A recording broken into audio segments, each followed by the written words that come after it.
আব্রাহাতুল আশরাম, এই আব্রাহার মনে মনে উদয় হলো আমিও এমন একটা কিছু করতে চাই সারা বিশ্বব্যাপী যেন আমার নাম আলোচনা হয়। সে চিন্তা করে দেখলো মক্কায় একটা ঘর আছে খানায়ে কাবা।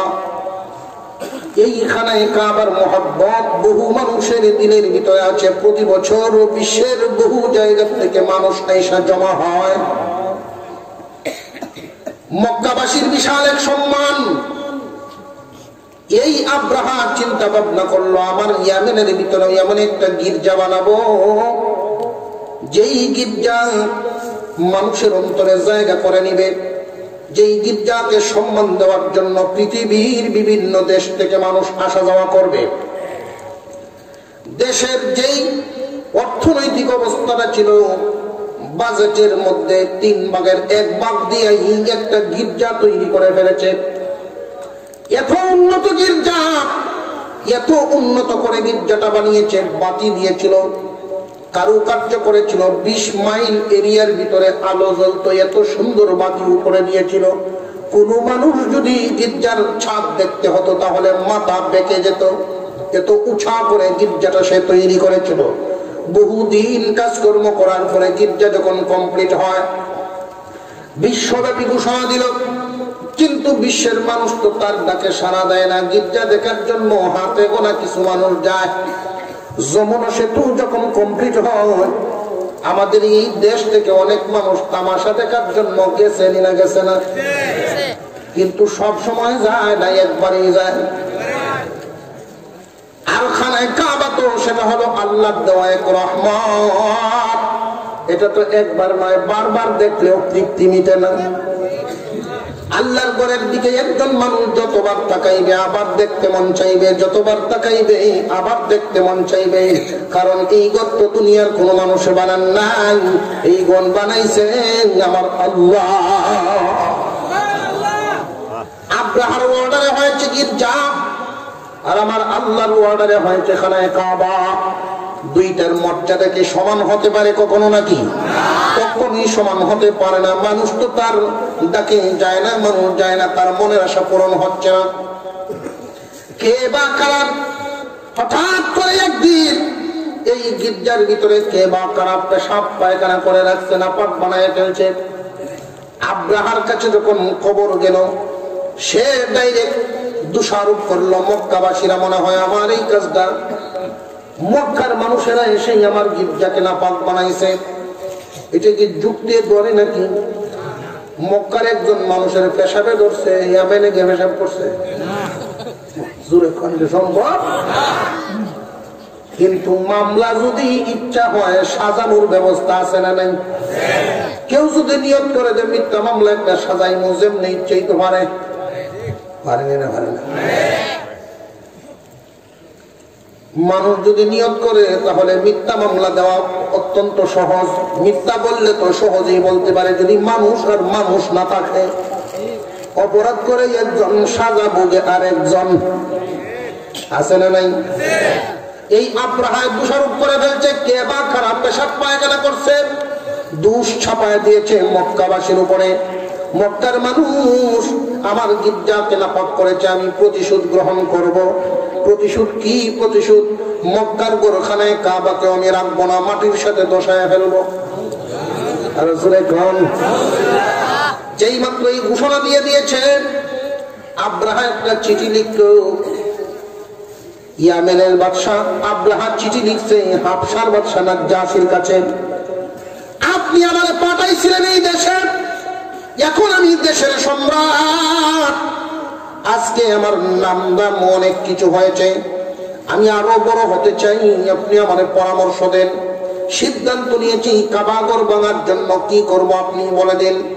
এই চিঠির ভিতরে কিছু গোপন কথা ছিল, ওই গোপন কথাটাকে মাওলাই কারীম কাইদুন বলেছেন সূরার ভিতরে, আলাম তারা কাইফা ফাআলা রাব্বুকা বিআসহাবিল ফিল আলাম ইয়াজআল কাইদাহুম ফি তাদলিল। যেই বিষয়টা প্রকাশ হয়ে যায় এটা আর চক্রান্ত থাকে না, যেটা গোপন থাকে এটাকেই আল্লাহ চক্রান্ত বুঝাইছেন। কাবাঘর ভাঙবে, এটা তো তার প্রকাশ্য ভাষণ, কাবাঘর ভেঙে ফেলবে। কিন্তু গোপন একটা চক্রান্ত ছিল, শুধু কাবাঘর ভাঙা, এটাই কিন্তু তার মূল উদ্দেশ্য না। এই আব্রাহার মূল উদ্দেশ্য ছিল, চিঠির ভিতরে লেখা ছিল, বাদশাহ নাজ্জাশী আর আব্রাহার মধ্যে যেই চুক্তিটা হয়েছিল, বাদশাহ কাবাঘর ভেঙে যদি আমি সফলতার সাথে আসতে পারি, কাবাঘরের ঘোষণা, কাবাঘরের প্রচার, কাবাঘরের পরিচিতি সারা বিশ্বের মানুষে জানে, বিশ্বের মানুষে চিনে, এই কাবাঘরটা যদি ভেঙে আমি সফলতার সাথে আসতে পারি, বিশ্বব্যাপী আমার নাম দাম সরে পড়বে। আমার নাম শুনলেই পৃথিবীর যে কোনো দেশ বয়ে কাঁপতে থাকবে। তখন আমি আর ইয়ামেনের সম্রাট থাকবো না, বিশ্ব সম্রাটে পরিণত হয়ে যাব। কাবাঘর ভেঙে যদি হজম করতে পারি, সফলতার সাথে যদি ঘুরে আসতে পারি, তখন আর আমি সাধারণ থাকবো না, অসাধারণ হয়ে যাব। আর আমি যদি বিশ্ব সম্রাট হই, তাহলে আপনিও তো আর আপনার জায়গায় থাকবেন না, অনেক উপরে চলে আসবেন। চক্রান্তটা বুঝে আসতেছে নাকি? আব্রাহা নিজের স্বার্থের কারণে সিদ্ধান্ত নিয়ে নিল কাবাঘর ভেঙে ফেলবে। বিশাল একটা হস্তি বাহিনী সাজালো। হাবশার বাদশাহ নাজ্জাশী বড় বড় 8টা হাতি পাঠাইল। এই 8টা হাতি পাঠানোর কারণটা কি? ঐতিহাসিকগণ বলেন, তৎকালীন জামানা খানায় কাবার যে ঘরটা ছিল 8টা ফিলারের উপরে স্থাপিত ছিল। এই 8টা বড় বড় হাতির গলায় শিকল বাঁধবে, 8টা ফিলারের মধ্যে বাঁধিয়া এক টান দিয়ে কাবাঘরকে ধ্বংস করে ফেলবে। নাউযুবিল্লাহ। এই জাতীয় চক্রান্ত মনোভাব নিয়ে যখন তারা রওনা দেয়, নাজ্জাশী, হাবশার বাদশাহ নাজ্জাশী, তৎকালীন জামানায় হাতির খুব লালন পালন হতো হাবশায়। বড় মাপের একটা হাতি পাঠাইছে, হাতিটার নাম ছিল মাহমুদ। এই মাহমুদ নামক হাতিটা পাঠিয়েছে আব্রাহার জন্য। আব্রাহা, এই হাতির উপরে তুমি সওয়ার হইবা। এই হাতিটার বৈশিষ্ট্য আছে অনেক। এর মধ্যে একটা বৈশিষ্ট্য হলো হাতিটা হাতির ভাষাও বুঝে, মানুষের ভাষাও বুঝে। এই হাতির উপরে সওয়ার হও। এইরকম বড় হাতি তামাম পৃথিবীতে নজিরবিহীন।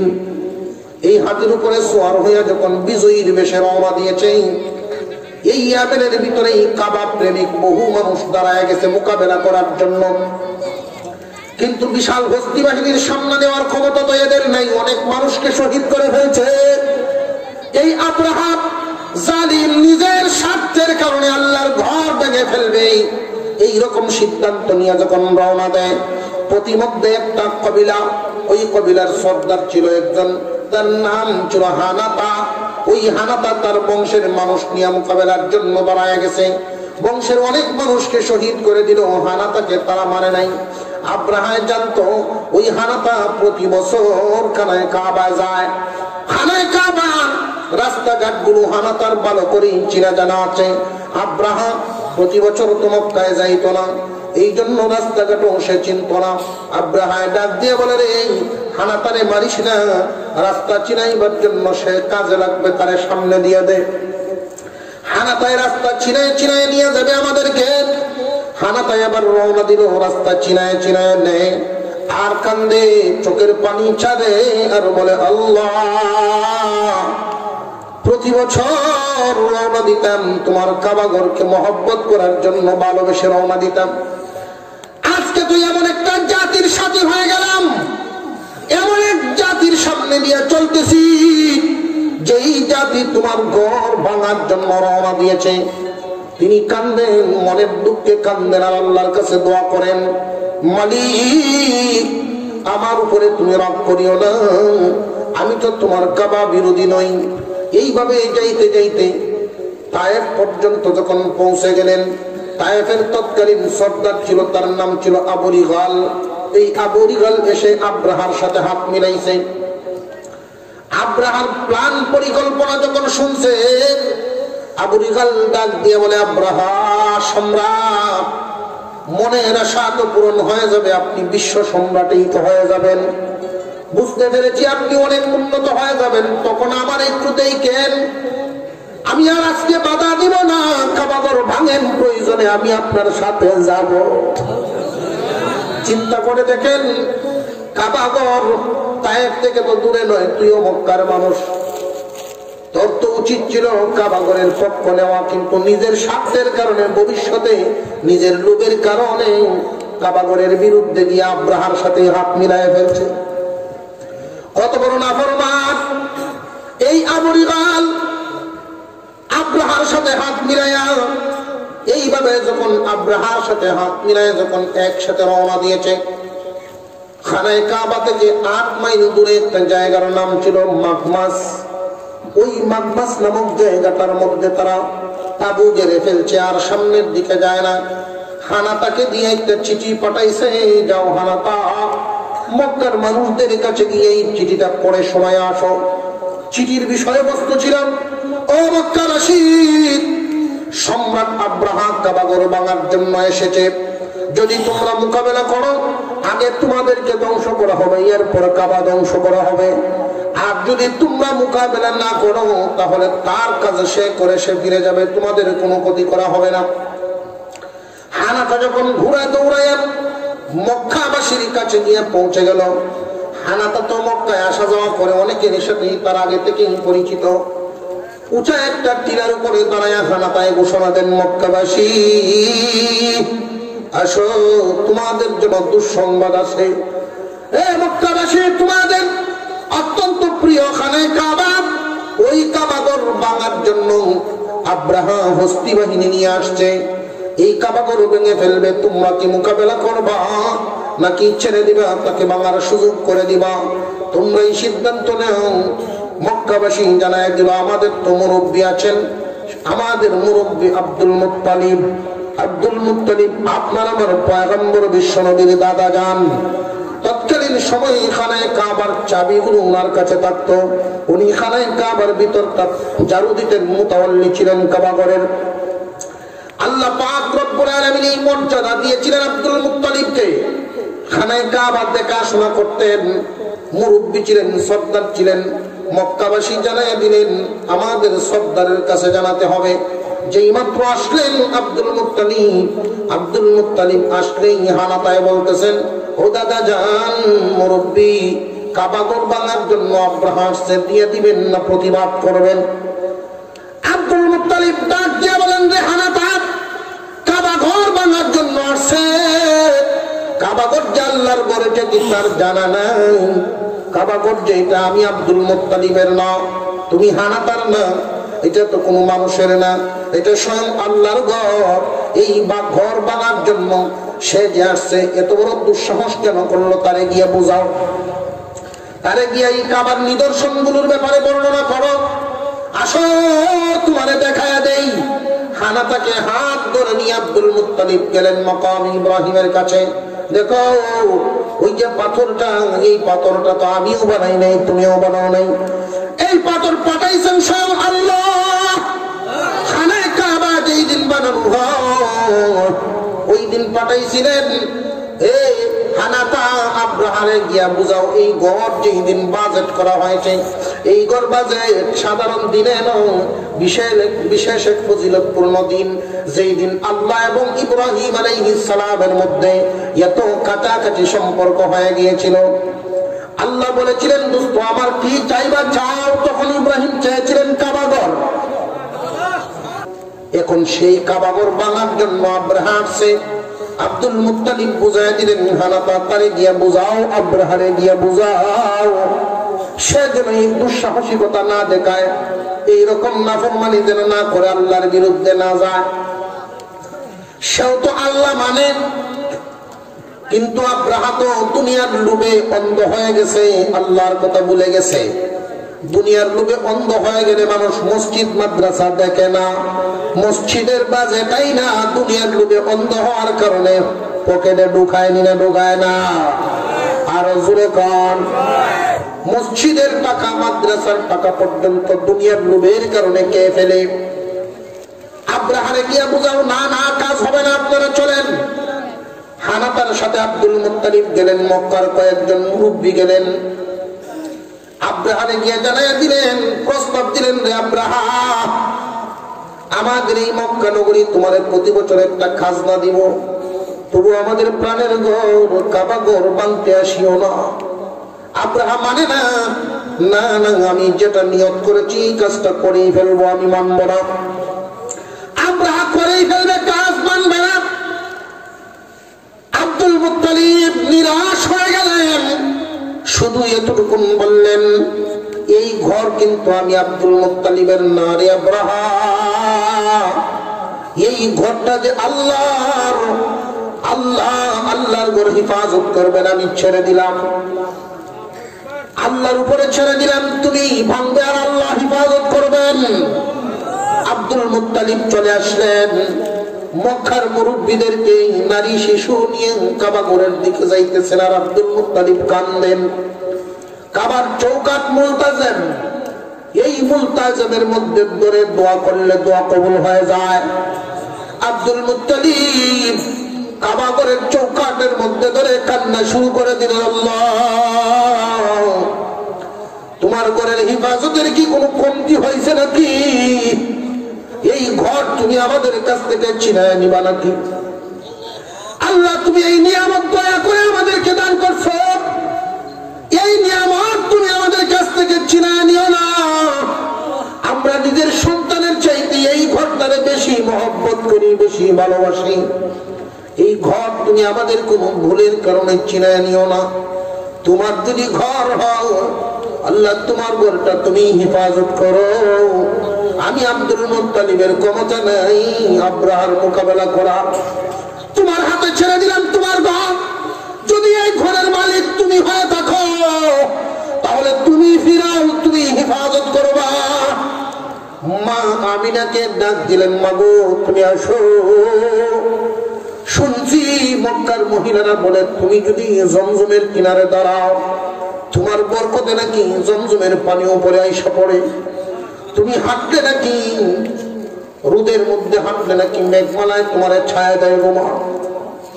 তুমি নাকি অনেক বরকতওয়ালা সন্তান গর্ভে ধারণ করেছো।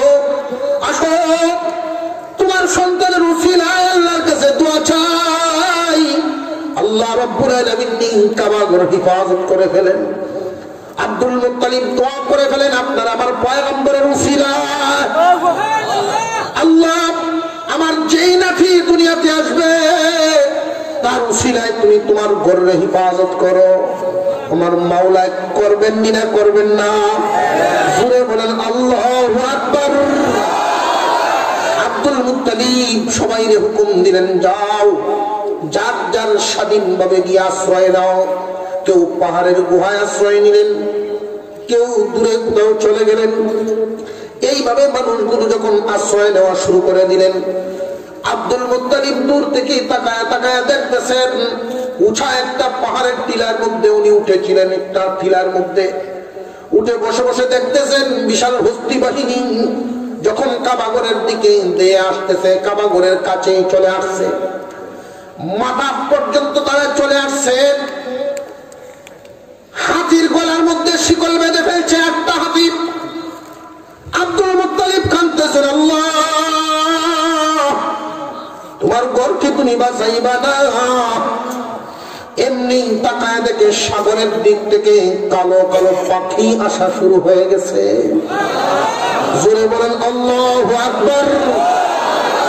আল্লাহ পাক রব্বুল আলামিন বলেন, ওয়া আরসালা আলাইহিম তায়রান আবাবিল তারমিহিম বিহিজারাতিন মিন সিজ্জিল ফাজআলাহুম কাআসফিন মাকুর। আল্লাহ পাক রব্বুল আলামিন যাকে যাকে পাখি পাঠানো শুরু করে দিলেন। মক্কার মানুষেরা বলেন, ওই পাখি জীবনে কোনোদিন দেখি নাই, এই ঘটনার দিন শুধু দেখলাম। ঘটনা যেদিন ঘটছে এই দিন দেখলাম, এর পরেও আর কোনোদিন দেখি নাই, এর আগেও আর কোনোদিন দেখি নাই। এই পাখিগুলো আল্লাহ পাঠায় দিলেন সমুদ্রের দিক থেকে। চড়াই পাখির চাইতে একটু বড়, কবুতরের চাইতে আরো ছোট এই মাপের পাখিটা ছিল। এই পাখির বাহিনী এমন কমান্ডো রক্ষা করে সামনের দিকে অগ্রসর হয়েছিল। একটা পাখি আর একটা পাখির সামনে যায় না, একটা আর একটার সামনে যায় না। ওইভাবে একটা আর একটার সাথে ডানা লাগায়া লাগায়া একসাথে সেনাবাহিনীর মতো সামনের দিকে আসতেছে। ওই পাখিগুলো কার বাহিনী? জোরে বলেন কার বাহিনী? আল্লাহর বাহিনী আল্লাহর ঘর হিফাজতের জন্য আসতেছিল, আল্লাহর ঘর হিফাজত করার জন্য আসতেছে। মহান মাওলা কারীম এক একটা পাখির ঠোঁটের মধ্যে এবং দুই পাজরের মধ্যে 3টা করে পাথর দিয়ে দিয়েছেন। ওই পাথরগুলো ছিল মুসুরির ডালের চাইতে একটু বড়, 3 কোণা ধার বিশিষ্ট, 3 কোণা বিশিষ্ট পাথরগুলো। এই পাথরগুলো নিয়ে যখন আসছেন, আব্রাহা বাহিনী থাইমা গেছে। জীবনে কোনোদিন এই চিত্র দেখে নাই। ওই পাখিগুলো যখন বাহিনীর সামনে এসে গেল, এক একটা পাথর নিক্ষেপ করা হয়। দেখতে যদিও দেখা যায় ছোট, কিন্তু ওজন কিন্তু কম না। আমার মাওলাই কারীম এত ওজন বাড়ায় দিলেন, এতটাই ওজন বাড়ায় দিলেন, এই পাথরগুলো আইসা এক একটা মানুষের ভিতরে ঢুকে, হাতির ভিতরে ঢুকে একদম নিস্তেনাবুদ করে দিয়ে দিলেন। এই মানুষটার ভিতরে ঢুকা নারী বুড়ি আর একটা আস্ত থাকে না, সব ছিদ্র করে ফেলে, সারা বডিটা ছিন্ন ভিন্ন করে, কারোর পিছনের রাস্তা কারোর পায়ের তলা দিয়ে বাহির হয়ে যায়। সর্বপ্রথম ওই তায়েফের সর্দার আবু রিগালকে ধ্বংস করে ফেলা হয়, নিষ্পেষিত করা হচ্ছে মানুষদেরকে।